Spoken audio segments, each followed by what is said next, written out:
മുത്ത് നബിയുടെ പേരെന്താ? മുഹമ്മദ് മുസ്തഫ സല്ലല്ലാഹ്. മുത്ത് ജനിച്ചുള്ള നാടേതാ? കഅബയുള്ള മക്കത്താ. മുത്ത് വഫാത്തായ ഭൂമി മദീന, മണ്ണിലെ ചേലുള്ള സ്വർഗത്തോപ്പ.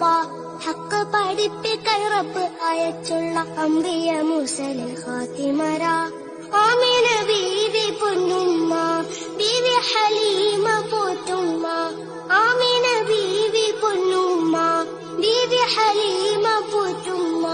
ആരംഭപ്പേതിൽ പിറക്കും മുന്നേ പിരിഞ്ഞു പൊന്നുപ്പ അബ്ദുള്ള. ആദ്യത്തെ ഭാര്യ ഖദീജുമ്മ, അവരിൽ പിറന്നു ബി ഫാത്തിമ. ആദ്യത്തെ ഭാര്യ ഖദീജുമ്മ, അവരിൽ പിറന്നു ബി ഫാത്തിമ. അഹ്ലു ബൈത്തിലെ കണ്ണികൾ ചേരുന്ന ഹസൻ ഹുസൈൻ ഒരു പൊന്നുമ്മ. മുത്ത് നബിയുടെ പേരെന്താ? മുഹമ്മദ് മുസ്തഫ സല്ലല്ലാഹ്. മുത്ത് ജനിച്ചുള്ള നാടേതാ? കഅബയുള്ള മക്കത്താ. മുത്ത് വഫാത്തായ ഭൂമി മദീന, മണ്ണിലെ ചേലുള്ള സ്വർഗത്തോപ്പ. ഹക്ക് പഠിപ്പിക്കാൻ റബ്ബ് അയച്ചുള്ള അംബിയ മുർസലിൽ ഖാതിമര.